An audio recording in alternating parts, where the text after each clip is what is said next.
La Iglesia Evangélica Pentecostal Las Acacias presenta para ti un mensaje de reflexión y cambio, una palabra actual que impactará tu vida.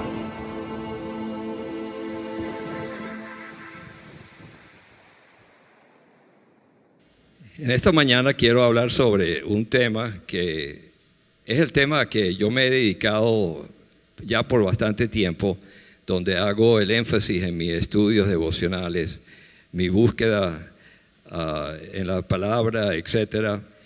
Y tiene que ver con los evangelios.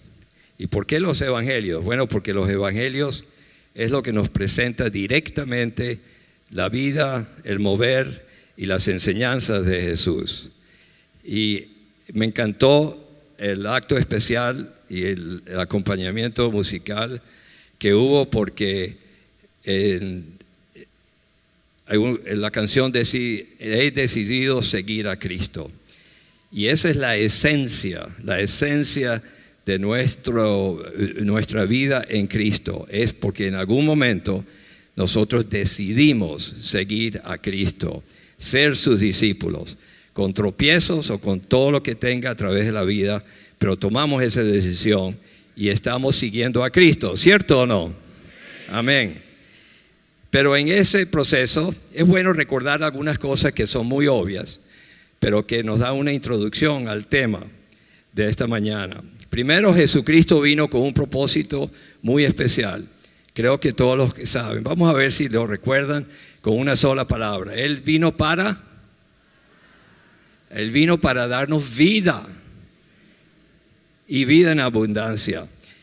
El hecho de que dice que vino para darnos vida, quiere decir que si no teníamos vida, estábamos muertos.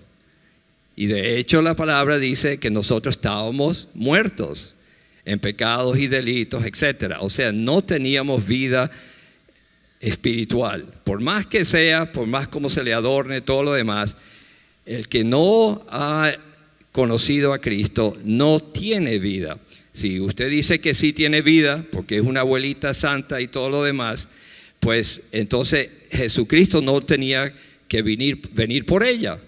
Pero Él dijo: yo he venido para que tengan vida, y vida en abundancia. ¿Vida qué? Vida divina. No significa vida eterna en el sentido de tiempo, sino la vida de Dios en nosotros y nosotros en Él. Entonces eso significa que Jesucristo vino para introducir el reino de Dios. Y el reino de Dios, los teólogos le dicen, está el reino realizado y el reino futuro, o sea, el escatológico. Bueno, estamos hablando del reino realizado. Y ese reino se realizó ¿cuándo? Se realizó con la presencia de Jesús. Él es el reino de Dios. Eso lo dice, si usted lee los evangelios con cuidado, esa es la esencia de lo que está diciendo ahí. Y además el mismo Jesucristo lo dice, que si usted vio los milagros de Jesús, entonces el reino de Dios ya se le ha acercado. Ahora, lo importante es, con esto del reino, es cómo vivimos en el reino. Cómo vivimos en el reino que es de nuestro Rey Jesucristo. Bueno, ahí tenemos que entonces ir a los evangelios y estudiar los evangelios cuidadosamente y recordarnos que cuando nosotros leemos las cosas de Jesús en los evangelios y leemos las cosas que Él dice, tenemos que siempre recordarnos que no es simplemente unas palabras ahora en esa Biblia que usted tiene por años, que a veces lo leemos y lo pasamos por encima, leemos y pasamos por encima. Pero tenemos que recordarnos que esas palabras de Jesús son las palabras que vienen directamente del Dios encarnado. Viene del Señor de los señores, viene del Rey del reino de Dios, viene del Mesías enviado por Dios. Entonces lo que Él dice no solamente vale la pena saberlo, sino vale la pena y es importantísimo integrar y entender esas cosas en su alma y en su corazón. Ahora, yo estuve aquí hace un tiempo y prediqué empecé con este tema del reino de Dios, y empecé con una primera referencia en en Mateo, el capítulo 12, el versículo 25. Los hermanos que están controlando eso, muy bien, gracias. Sabiendo los pensamientos de ellos, les dijo: todo reino dividido contra sí mismo es asolado, y toda ciudad o casa dividida contra sí misma no permanecerá. ¿Qué fue lo que hablé en ese tema, en esa oportunidad? Les dejé una sola palabra que representa toda esa explicación, y es la palabra unidad, la importancia de la unidad. Lo que está diciendo Jesús aquí es que una casa, un reino, un hogar que está dividido va a ser desolado, va a ser destruido, va a venir a menos que se resuelva ese problema. No sé si ustedes recuerdan eso. Entonces, en ese orden de cosas que yo expliqué, uno tiene que empezar con una primera casa. Y la primera casa es yo,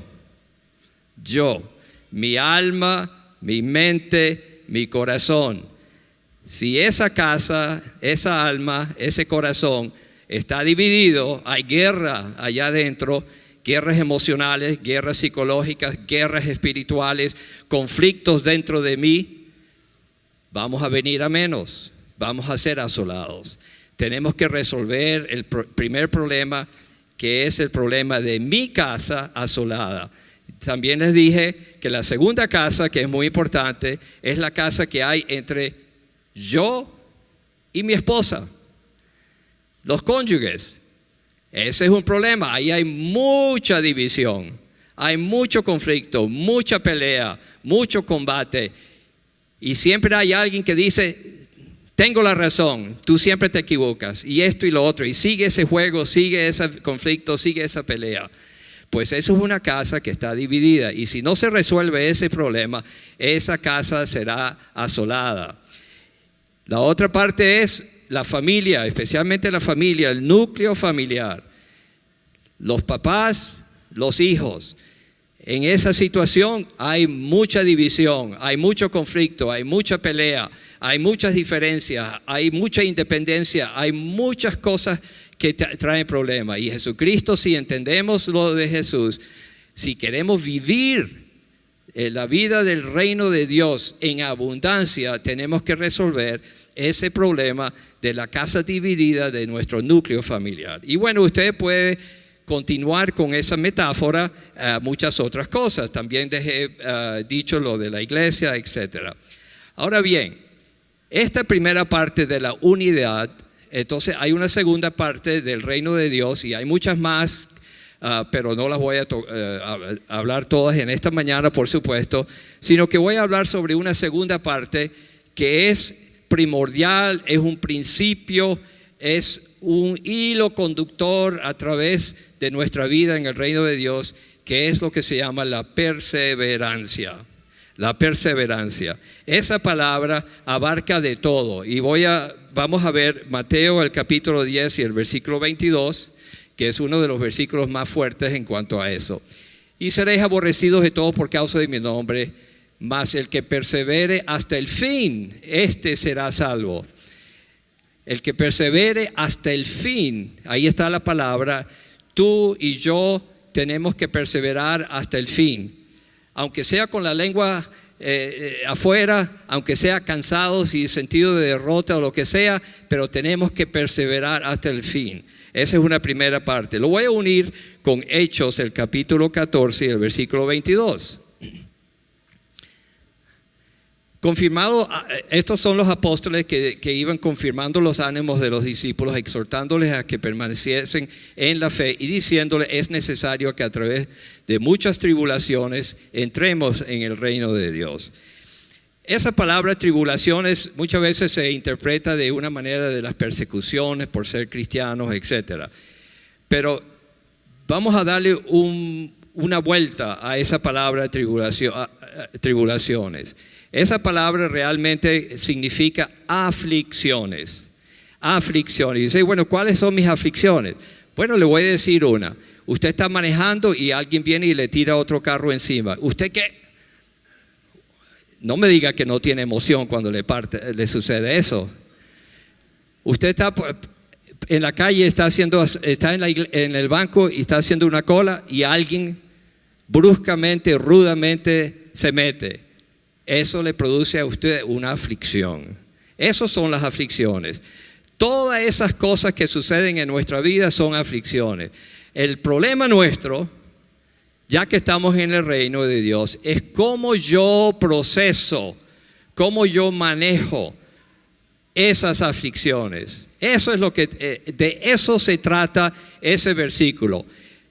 Toda nuestra vida, nuestra existencia va a estar llena de aflicciones. Pero lo importante es cómo yo voy madurando, creciendo, manejando esas aflicciones. Muchas veces lo voy a hacer muy mal, pero esa es parte de lo que se llama la perseverancia. Eso es parte de lo que voy a hablar ahora al final sobre el tema de la perseverancia.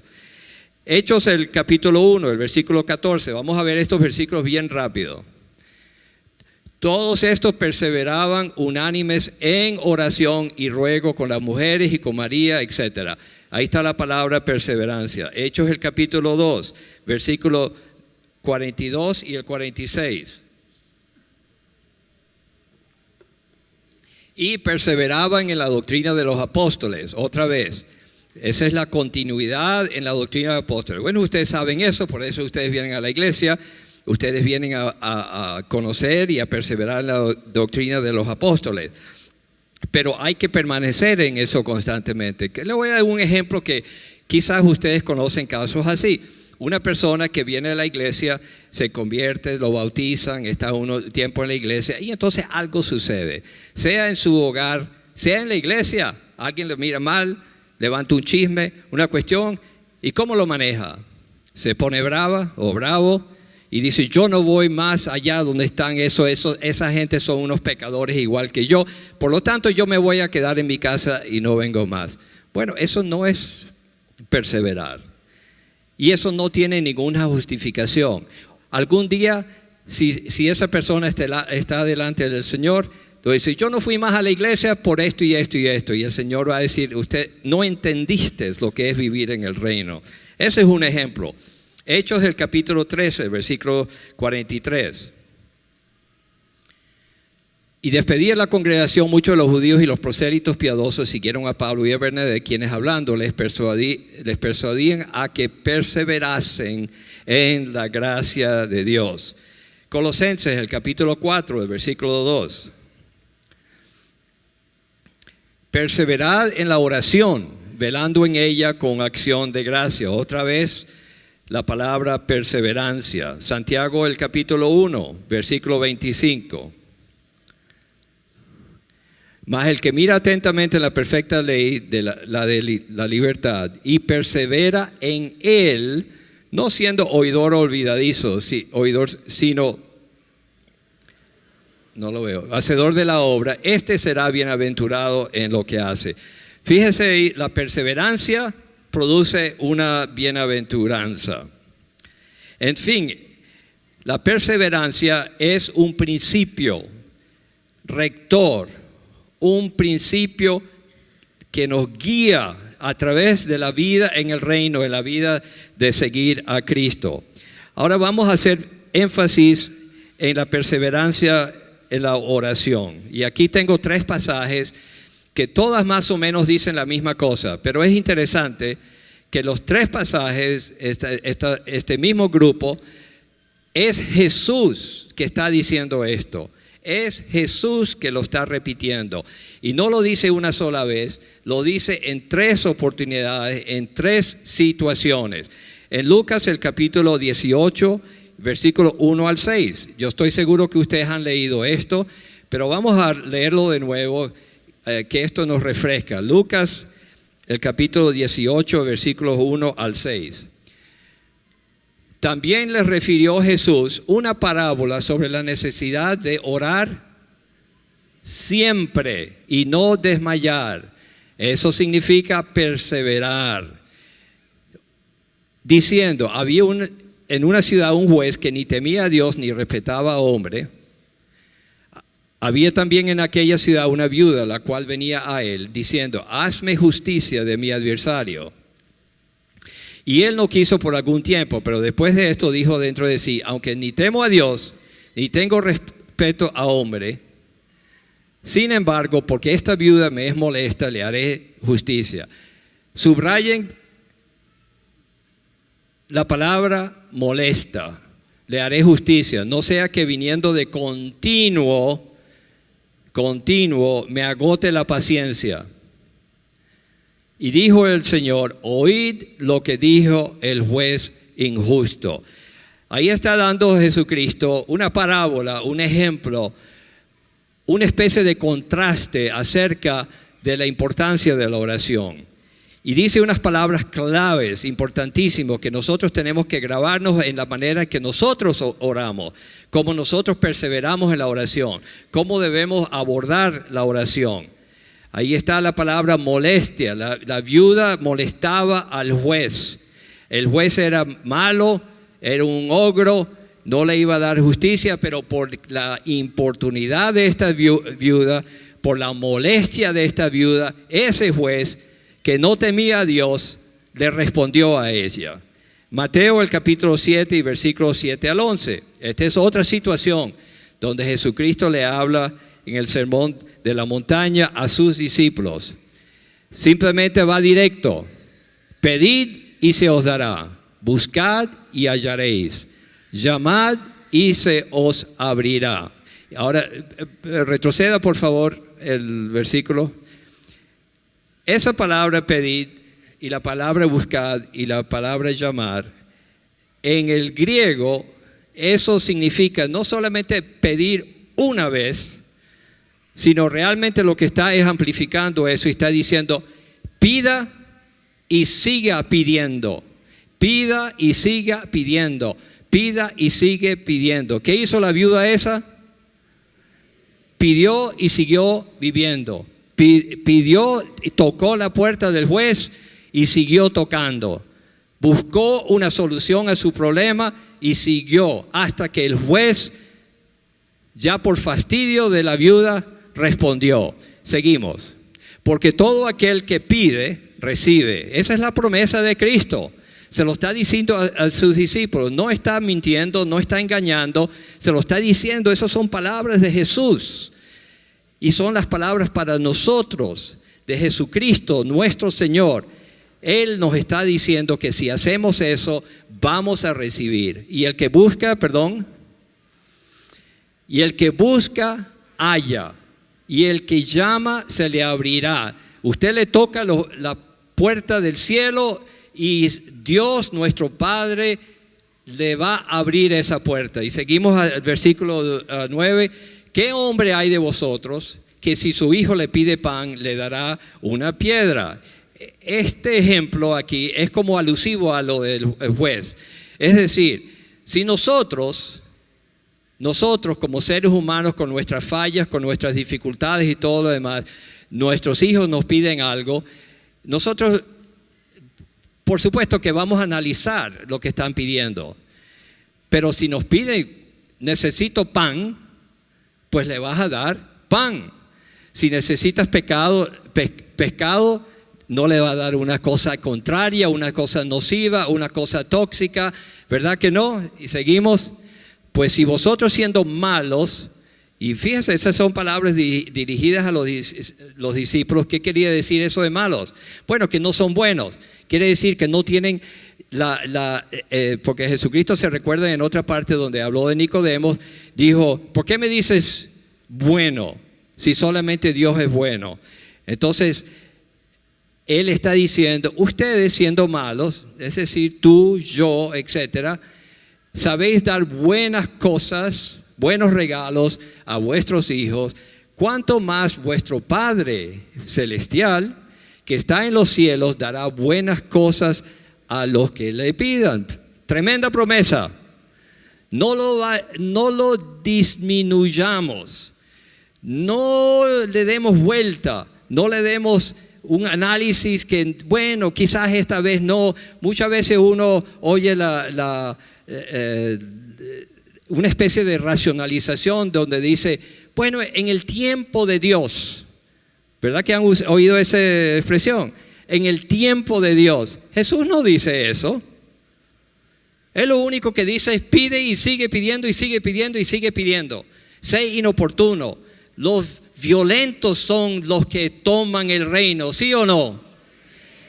Los violentos, los que lo arrebatan, los que insisten en entrar en el reino de Dios. Pues si usted entra en el reino de Dios, no es una cosa mística, es una cosa de vida práctica, el reino de Dios. Y en ese reino de Dios, Él está diciendo, Jesús está diciendo, pidan y siguen pidiendo, busquen y sigan buscando, llamen y sigan llamando.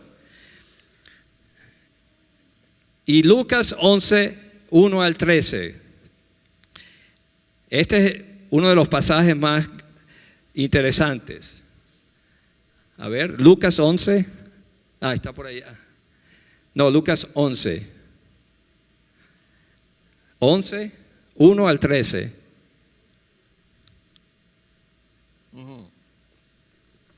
Ok, la primera parte de todo el mundo lo conoce, ¿verdad? Este es el Padre Nuestro.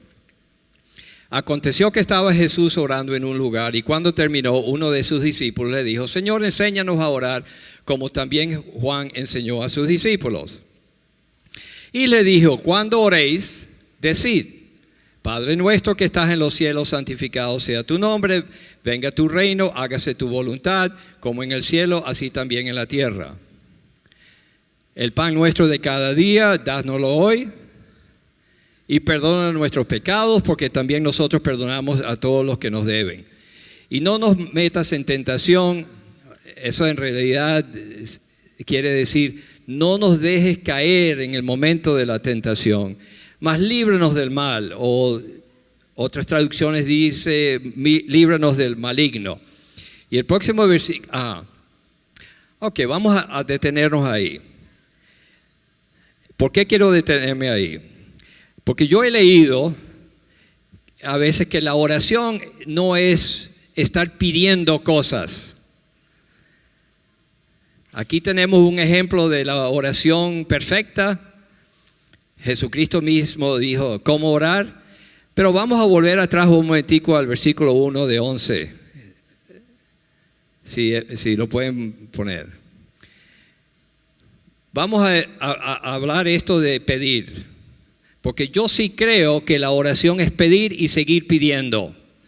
Ahora, ¿qué dice Jesucristo? Enséñanos a orar como también Jesús enseñó a sus discípulos. Siga.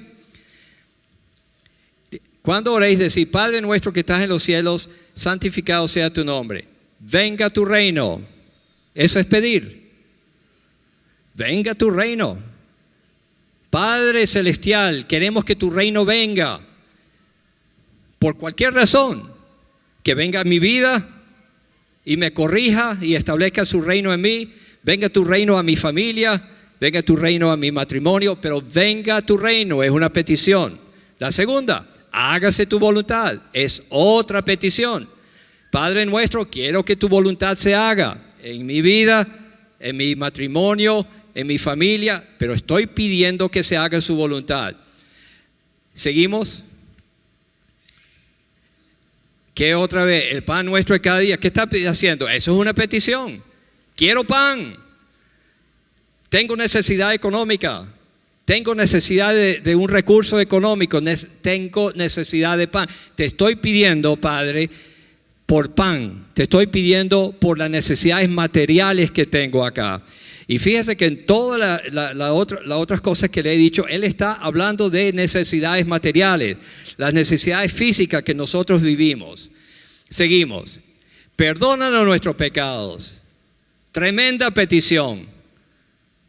Es algo que nosotros tenemos que pedir. Entonces no es solamente tener una experiencia mística, es pedir específicamente por algo. Pedir que me perdonen mis pecados.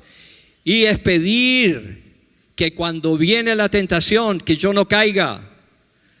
Ayúdame, Señor, cuando venga la tentación. Eso es un pedir por algo. Y finalmente, líbranos del mal, líbranos del maligno, como lo quieran interpretar.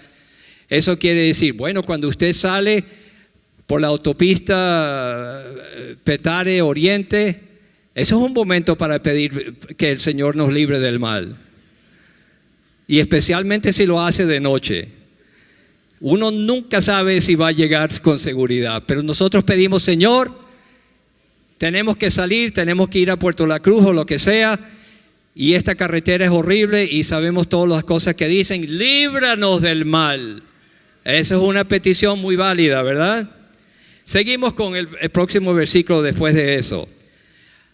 Muchas veces nosotros terminamos ahí con el Padre Nuestro y resulta que Jesús no terminó ahí. Esto es un pasaje completo, integrado. Termina con el Padre Nuestro como una especie de oración modelo. Entonces le dijo también, no es que esto es un añadido después en el tiempo, en ese mismo momento les dijo también, ¿quién de vosotros tenga un amigo? Ya no es el juez injusto, el juez pecaminoso, el juez que no tenía ganas para nada de ayudar a esa viuda. ¿Quién de vosotros tenga un amigo, va a él a medianoche y le dice, amigo, préstame 3 panes? Fíjese ahí, primero la petición es a medianoche. Imagínense, el hombre está en su casa, las puertas cerradas, está durmiendo, ni ganas tiene él de ponerse a abrir y buscar pan, que para este amigo suyo, amigo, importuno, molesto, que a medianoche viene a pedir pan. Pero aquí Jesucristo nos da ese ejemplo. Qué curioso. No es que venimos a Jesucristo solamente cuando venimos a la iglesia y estamos alabando y adorando y nos sentimos chéveres y todo lo demás. No, venimos a Él a medianoche, a pedirle algo insólito a medianoche, a molestarlo a medianoche. Es el ejemplo que está dando. Porque un amigo mío ha venido a mí de viaje y no tengo que ponerle delante. ¿Cuál es la esencia de esa explicación? La esencia de esa explicación es que esta persona tiene una necesidad. Graben esa palabra. Esa persona tiene una necesidad. Y Jesús, nuestro Señor, está utilizando esto como un ejemplo de oración, de lo importuno de la oración, de lo necesario del momento de la oración. Entonces, tiene una necesidad urgente, tiene que tener pan para esta persona que viene. Y aquel respondiendo desde adentro le dice, no me molestes. Ahí viene la palabra molestar otra vez, ¿verdad? Está diciendo que aunque nosotros creemos que estamos molestando, el amigo dice no me moleste, pero sin embargo este sigue molestando y fastidiando. La puerta ya está cerrada y mis niños están conmigo en mi cama y no puedo levantarme y dártelos. ¿Seguimos? Os digo que aunque no se levante a dárselo por ser su amigo, sin embargo, por su importunidad se levantará. Grábense esa palabra. Sean importunos cuando van a orar con el Padre Celestial. Sean, aunque usted cree que está molestando y está pidiendo 20,000 veces por la misma cosa, sean importunos. Molesten al Padre Celestial, si se puede decir las cosas de esa manera. Sigue pidiendo, es lo que está diciendo. Sin embargo, por su importunidad, se levantará y le dará todo lo que necesite. Todo lo que necesita. Bueno, yo no sé si ustedes necesitan un Mercedes-Benz, pero quizás un Aveo como el mío. Bueno, ya se han puesto tan caros que menos mal que lo compré hace años. Entonces, quizás ahí partimos un poco camino con los de Teología de la Prosperidad que están buscando un Cherokee de último modelo, no sé, Mercedes-Benz, lo que sea. Bueno, aquí está diciendo de su necesidad. Y yo os digo, pedid y seguid pidiendo y se os dará. Buscad y seguid buscando y hallaréis. Llamad y seguid llamando y se os abrirá. Esas palabras no las inventamos. Esas palabras no las escribió Pablo o Pedro. Eso lo dijo Jesús, nuestro Señor, nuestro Salvador. Él lo dijo y se lo dijo a sus discípulos. ¿Y ustedes qué son? Son discípulos. Cantaron esa canción, yo he decidido seguir a Cristo. El que sigue a Cristo es discípulo. Aunque usted está siguiendo a Cristo y Cristo se le va lejos porque usted está caminando lejos, usted está caminando lento, porque usted se tropieza, se cae, comete errores, pero usted está siguiendo a Cristo y Cristo lo que hace es que se voltea y le dice, Daniel, levántate otra vez y sígueme. Amén. Cada vez Él le va a decir a usted en su tiempo de quietud ante Él, levántate, sígueme. Camina un poco más rápido, pero sígueme, sigue siguiéndome. Todo aquel que pide recibe, y el que busca halla, y al que llama se le abrirá. ¿Qué padre de vosotros? Y lo repite otra vez. Esto no es una repetición de la misma, el grupo, esto es una situación nueva. Es una enseñanza nueva que está dando, por eso es importante que ya son 3 veces que Jesucristo dice lo mismo. Si su hijo le pide pan, le dará una piedra, o si un pescado, un lugar de pescado, le dará una serpiente. Siga. Versículo 12. O si le pide un huevo, le dará un escorpión. Versículo 13. Pues si vosotros siendo malos sabéis dar buenas dádivas a vuestros hijos, ¿cuánto más vuestro Padre Celestial dará el Espíritu Santo a los que se lo pidan? Entonces fíjese, cambió de tema. El Padre Celestial le dará a usted lo que usted necesita, lo que usted sigue pidiendo, le dará esas cosas. Pero encima de todas esas cosas, le dará lo que es más importante, que es el Espíritu Santo. Amén.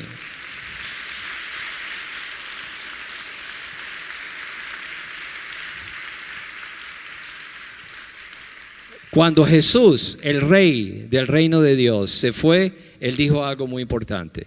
Yo no los voy a dejar solos, no los voy a dejar huérfanos, sino que en mi lugar voy a enviar, ¿quién? El Espíritu Santo. Sabemos que llegó el Espíritu Santo porque sabemos todos los relatos de hecho. Entonces, si usted sigue y sigue pidiendo, usted busca y sigue buscando, sigue tocando, usted va a hallar. Y en esa usted también busque y siga buscando el Espíritu Santo. Toque y sigue tocando las puertas del cielo y recibirá el Espíritu Santo. Amén. Ahora bien, hemos hablado, esos son ejemplos de la perseverancia, pero vamos a concluir con lo más importante de esto. Ya sabemos cuál es la actitud mental, la actitud emocional, la actitud espiritual que nosotros debemos tener. Jesucristo está presentando un reto. Primero, que tengan fe en que Dios nuestro Padre, igualito que el amigo, nuestro Padre Celestial, tengan fe que Él va a responder. Segundo, tengan perseverancia en la oración, tengan constancia en la oración, tengan importunidad en la oración. Pidan lo que es urgente, como el caso del amigo y el pan. Él tenía una necesidad urgente. Pidan a cualquier hora, en cualquier momento. ¿Usted cree que molesta? No molesta. Pidan con fervor. Busquen lo que no tienen. Llamen a Dios con insistencia, no a medias, no vagamente. Clame a Dios, grite a Dios. Por eso Jesucristo dice, busquen un lugar secreto para su oración. Y ahí griten al cielo, Señor, estoy desesperado, necesito oración, tengo tiempo pidiendo, Señor. Y el Señor nos dará lo que necesitamos. No nos dará algo dañino, por supuesto. Aquí tenemos entonces en la triple garantía del Señor Jesucristo. Sigue pidiendo y recibirás. Sigue buscando y hallaréis. Sigue llamando y la puerta será abierta. Clame, llore, grite hasta que Dios, nuestro Padre Celestial, responda. Ahora volviendo atrás a lo que dije al principio de la casa dividida.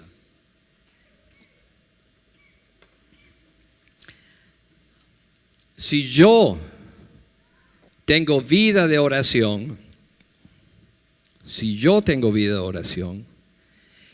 en esa vida de oración el Espíritu de Dios se va a encargar de mostrarme a mí, sea la primera vez o sea después que tenga 1 mes, 2 meses, 3 meses orando, se va a encargarse de mostrarme a mí qué es lo que está mal en mi corazón. ¿Qué es lo que está mal en mis pensamientos? ¿Qué es lo que está mal en mi alma? Porque yo no puedo seguir como casa dividida. ¿Estamos entendiendo? No puedo seguir como casa dividida. No seamos orgullosos y creamos que estamos chévere. No, examinémonos. Conozcamos nuestro corazón, pero bajo la luz, la lámpara del Espíritu Santo. Sanemos nuestras almas. Todos los seres humanos tienen almas heridas porque nosotros somos caídos. Por eso vino Jesús, vino para que tengan vida y en abundancia. Por eso vino. Y la oración perseverante, constante, personal, en privado, en algún momento nos va a mostrar lo que está dividido dentro de mí. Y tenemos que sanar eso. Y eso va a ser lo más importante para sanar las dificultades en la casa de su matrimonio. Tienen un matrimonio chévere, magnífico, ese no es su problema. Pero tienen sus problemas, pues cuando usted personalmente, no es que usted le diga a su cónyuge qué es lo que tiene que hacer.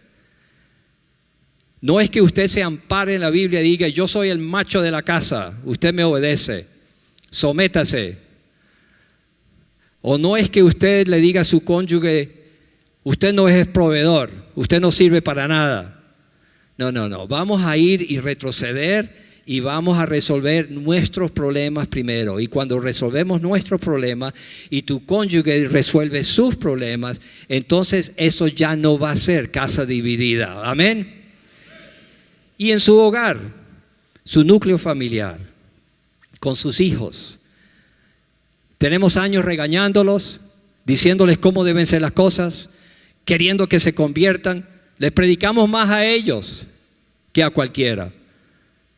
Bueno, vamos a dejar de hacer eso y vamos a empezar a orar. Porque ¿sabes qué? Cuando yo dejo de predicarle a mis hijos o mis padres que no son creyentes, o donde hay el roce y las dificultades y está esa casa dividida, cuando yo dejo de hacer eso y estoy en esa vida constante de importunidad ante Dios, Dios me empieza a mostrar a mí como papá que estoy haciendo mal. Y lo más poderoso de eso es cuando yo empiezo a orar, no predicar, sino orarle a Dios. Señor, salva a mi hija. Señor, haz lo que sea necesario para salvar a mi hija. Señor, no importa dónde tiene que ir, pero lo más importante es que mi hija, mi hijo sea seguidor de Jesucristo, o que mi papá o mi mamá sea seguidor de Jesucristo. Yo no puedo concebir llegar al final de mi vida y que mis hijos no sean seguidores de Jesucristo. ¿Usted sí puede? No, ¿verdad? Si hay algo importante en la vida, es que a través del poder, de la constancia, de la importunidad, de la oración, es que nosotros traigamos a lo que es más precioso en nuestras vidas, que son nuestros hijos. Y así esa casa dividida será sanada. Así esa casa no será asolada.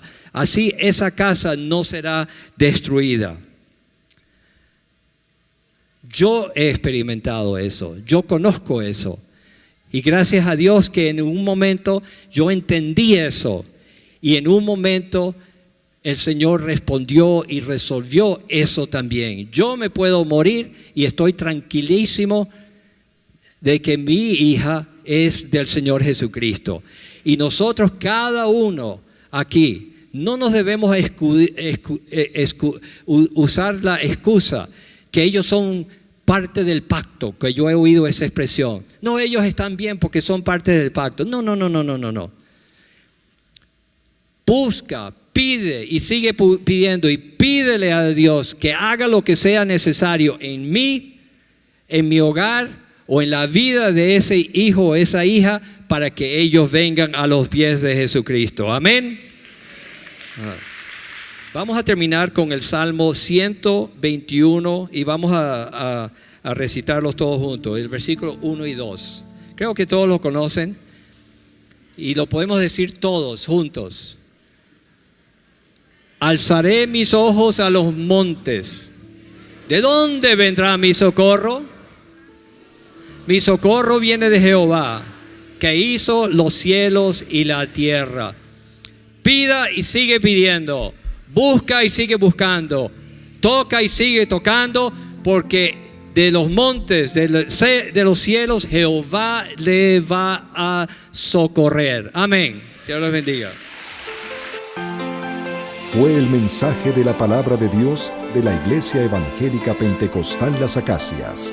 Si deseas adquirir este material, puedes llamar al teléfono 213-7031.